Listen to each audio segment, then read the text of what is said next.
যতক্ষণ খাওয়াইতে পারবেন ততক্ষণ আপনি ভালো। যতক্ষণ আপনি দিতে পারবেন আপনার মতো ভালো আর কেউ নেই। যতক্ষণ আপনি কল দিতে পারবেন আপনার মতো ভালো আর কেউ নেই। যতক্ষণ আপনি তেল মারতে পারবেন আপনার মতো ভালো কেউ নেই। যতক্ষণ আপনি পাম মারতে পারবেন আপনার মতো ভালো কেউ নেই। যতক্ষণ আপনি রাতের ঘুম হারাম করে সকালবেলা উঠে রান্না করতে পারবেন আপনার মতো ভালো কেউ নেই। যতক্ষণ আপনি বলার আগে চা রেডি করে আনতে পারবেন আপনার মতো ভালো কেউ নেই। যতক্ষণ আপনি নিজের শরীরের ঘাম জড়ায় জড়ায় চুলার সামনে রান্না করতে পারবেন আপনার মতো ভালো আর কেউ নেই। যতক্ষণ আপনি নিজের ঘুম হারাম করে অফিস চাকরি ব্যবসা করবেন আপনার মতো ভালো আর কেউ নেই। যতক্ষণ বাসা ভাড়া দিতে পারবেন বাজার খরচ দিতে পারবেন আপনার মতো ভালো আর কেউ নেই। 2টা মাস দেওয়া বন্ধ করেন, এই দুনিয়ার আপন মানুষগুলাই বলবে কি কইরা তোরাই ফেলছো। কিছু বলতে গেলে বলবে যে আকাইম্মার কথা বলার দরকার নাই, আকাইম্মার কথা বলার দরকার নাই, আকাইম্মার কথা বলার দরকার নাই।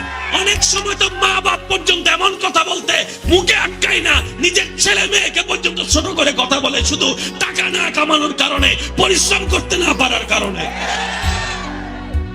এই দুনিয়া কি দিবে? যতক্ষণ দিবেন ততক্ষণ। যখন আপনি অপারক হয়ে গেলেন, পৃথিবীর সবার কাছে আপনি অকর্মক হয়ে গেলেন, পৃথিবীর সবার কাছে আপনি ভ্যালুলেস হয়ে গেলেন, ঠিক তখন আপনি রবকে ডাকেন।